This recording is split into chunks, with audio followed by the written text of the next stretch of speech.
कि राम सीता शराब पीते थे और राम का मांस का सेवन करते थे। पहली बात तो थे शब्द हटाओ, भगवान अब भी हैं। जो ना हो भूतकाल में उसको थे कहते हैं। राम तो अब भी हैं, भक्तों के साथ अनेक लीला होती हैं, अपने भक्तों की रक्षा करते हैं, 24 घंटे भक्तों के अंग संग रहते हैं, उनके अंदर बाहर ऊपर नीचे दाएं बाएं। तो थे शब्द क्या है? थे तो उसको कहते हैं जो ना हो। पहली बात तो थे गलत लगाया, सीताराम थे, हैं। और दूसरा आपने प्रश्न किया क्या किसी रामायण में लिखा है कि राम जी शराब पीते हैं और मांस खाते हैं? पहली बात तो प्रश्न करने वाला मूर्ख, प्रश्न कर क्यों रहे? यदि कहीं से सुन लिया तो शंका क्यों हो गई, पूछने क्यों लगे? राम जी शराब पीते थे लिखा हुआ है, प्रश्न आया मन में तुम्हारे, वो प्रश्न का उत्तर क्यों जानना चाहते हो? मतलब तुमको शंका शायद पीते होंगे। ऐसे अलूल जुलूल प्रश्न का अर्थ क्या हुआ? ये प्रश्न तो नास्तिक लोगों के लिए होता है, जो नास्तिक हैं, अपनी बात को पुष्ट करना चाहते हैं। धार्मिक लोगों को ऐसे प्रश्न नहीं करने चाहिए।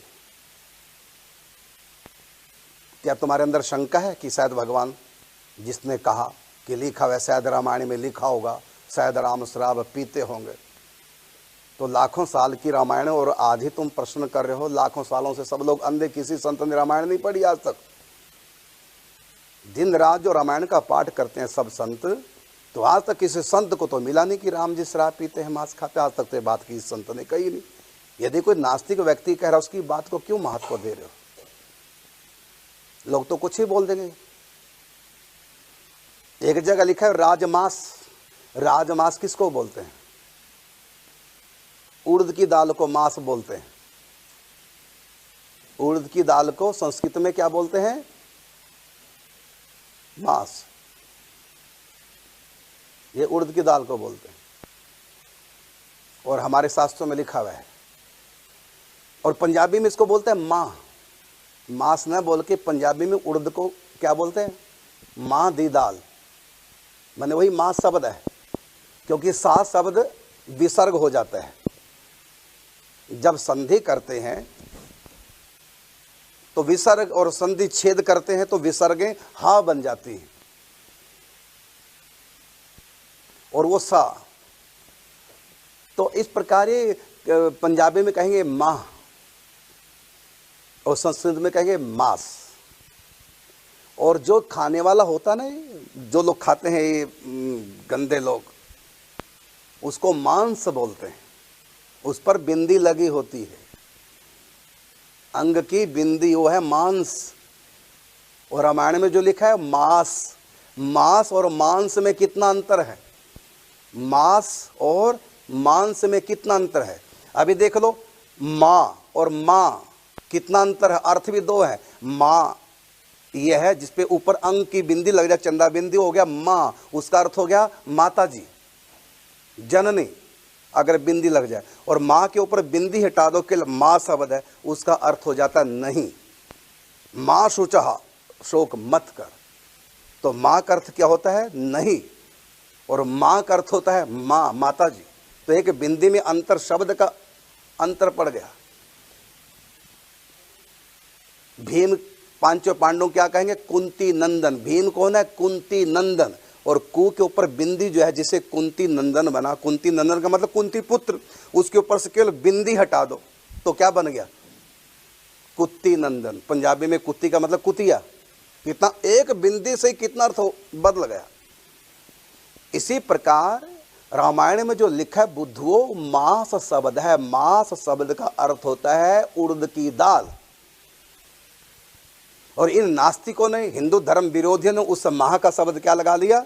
मांस का शब्द क्या लगा दिया? मांस है मांस। और मास महीने को भी तो मास कहते हैं। ये कौन सा मास चल रहा है? अमुक मास। तो मास को, मास का मतलब महीना भी होता है और मास का मतलब उड़द की दाल भी होती है। और इसके ऊपर बिंदी लगा दो, बन गया मांस। उसका अर्थ होता है जो मांसाहारी लोग करते हो, वो अंग की बिंदी वाला है। तो ग्रंथों में हमारे क्या लिखा हुआ है? मांस। और कहीं कहीं राजमास भी लिखा होता है। राजमास का अर्थ होता है जो, जिसको हम लोग राजमा बोलते हैं, राजमा। जो इस प्रकार का जो आकार होता है राजमा का, दाल सब्जी बनती है, आलू राजमा होता है ना, समझ गए होंगे आप, तो उसको बोलते हैं राजमास। ये राजमास और एक है मांस। तो हमारे शास्त्रों में जो लिखा है कि राजमास बनाया, इसका सीधा सीधा मतलब है, या मांस बनाया, इसका सीधा मतलब उड़द की दाल। और शास्त्रों में लिखा भी है उड़द की दाल वीर्यवर्धक होती है पुरुषों के लिए, लेकिन घुटनों को दर्द भी करती है। जिनको वायु रोग हो उनको मांस की दाल नहीं खानी चाहिए, राजमा नहीं खाना चाहिए, डॉक्टर भी मना करते। तो ऐसे हमारे शब्दों के अर्थ, क्योंकि संस्कृत का ज्ञान तो है नहीं, और ये नास्तिक लोग, ये वामपंथी लोग, ये विधर्मी लोग क्या करते हैं, अर्थ का तो बुद्धू बिल्कुल, संस्कृत का तो ज्ञान नहीं। उनको पता हिंदुओं को भड़काना बड़ा आसान है, ये बड़ी जल्दी विश्वास कर लेते हैं, खासकर उल्टी बात पर। जहाँ मांस लिखा है तो संस्कृत का श्लोक दे दो, संस्कृत तो कोई पढ़ा लिखा नहीं, बस वहाँ मांस शब्द लिखा होगा और कह देंगे देखो लिखा है राम जी मांस खाते हैं। ये हाल है लोगों का, और श्लोक और सुना देंगे और तुमको विश्वास आ जाएगा। ये हाल है। किसी रामायण में बुद्धू लिखा होगा, अगर लिखा हो तो संतों को नहीं दिखेगा, तुमको ज्यादा दिख रहा है। और जब प्रेस छपी है, प्रेसों से जब छपने लगे, उससे पहले तो हाथ से लिखा करते थे, पहले तो प्रेस नहीं होती थी, हाथ से लिखा करते थे। तो हाथ से लिखने के बाद जब ये प्रेसें आने लगी, तो जब प्रेसों में छपने लगा, तो प्रेस कोई नास्तिक लोगों की तो है नहीं, गीता प्रेस। तो गीता प्रेस के ग्रंथों में जब हाथ का लिखा जो देवनागरी में, और जब प्रेस में छपा तो उसमें क्या उन्होंने करेक्शन नहीं की होगी, यदि गलत शब्द होगा तो। भाई श्री हनुमान प्रसाद पोद्दार जी कोई साधारण व्यक्ति नहीं, अवतारी महापुरुष हैं। वो लिख रहे हैं सब ग्रंथों को उनके होते, उसमें ऐसे गलत शब्द क्या भाई जी लिखते, करेक्शन ना करते उसमें अगर गलत होता तो अपना भी थोड़ा दिमाग लगाया करो, ऐसी बातों को फॉरवर्ड मत किया करो। देखो क्या लिखा हुआ है, देखो संस्कृत का श्लोक, इसमें देखो मांस शब्द है, भगवान राम मांस खाते थे, मांस खाने में कोई दोष नहीं, खा लो, भगवान भी खाते थे तुम्हारे। तो ऐसे भड़काने वाले बहुत हैं। ऐसे एक और सुना कि देखो इनके सब ग्रंथों में हमारे मोहम्मद का नाम लिखा हुआ है, और बिल्कुल दिखा दिया संस्कृत श्लोक मोहम्मद। जब मेरे पास आया तो मैंने देखा, अरे राम राम, इतना, और है क्या हो, वो है काम क्रोध मोह मद अहंकार। ये है काम क्रोध लोभ मोह मद मत्सर, ये है लिखा हुआ।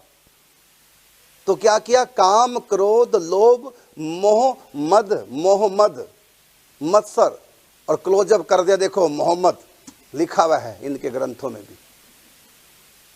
और हमारे बुद्ध लोग संस्कृत तो जानते नहीं, बल्कि मैं तो डिमांड करूंगा कि हमारे सारे ग्रंथ, हमारा सारा सनातन धर्म मार्ग में जो है संस्कृत मूल ग्रंथ, मूल संस्कृत भाषा में है। तो संस्कृत हर विद्यार्थी को स्कूल में कंपलसरी हो, क्योंकि इस देश का जो धर्म है सनातन धर्म, और इस सारी सृष्टि का माने दुनिया का सर्वप्रथम ग्रंथ, जब कोई धर्म संप्रदाय इस दुनिया में पैदा नहीं हुए थे, उस समय का वेद है संस्कृत में। तो संस्कृत को तो हर विद्यालय में कंपलसरी होनी चाहिए। हम तो डिमांड करते हैं इस बात की, वो आज उठाई जाए। हमारी सारी दिनचर्या, कौन है ऐसा हिंदू जो पूजा पाठ नहीं करता, जो धार्मिक हिंदू हैं पूजा पाठ नहीं करते। और हमारे जितने पाठ हैं ज़्यादातर संस्कृत में है, श्लोक संस्कृत में, दीक्षा संस्कृत में, मंत्र संस्कृत में। तो संस्कृत तो हमारी दिनचर्या में इतनी है, इसलिए संस्कृत का तो ज्ञान सबको होना चाहिए। हर स्कूल में संस्कृत भाषा पढ़ाई जानी चाहिए। तो लोग ऐसे ऐसे कुअर्थ कर देते हैं, तुम लोग विश्वास करते हैं। और ऐसा हमारे शास्त्रों के बारे में कोई भी गलत बात हो, उसको आगे फॉरवर्ड मत किया करो, वहीं पर खत्म करो उसको। ये सब बेकार की बातें हैं। तो लिखा क्या रामायण में, यह लिखा है कि राम सीता शराब पीते थे।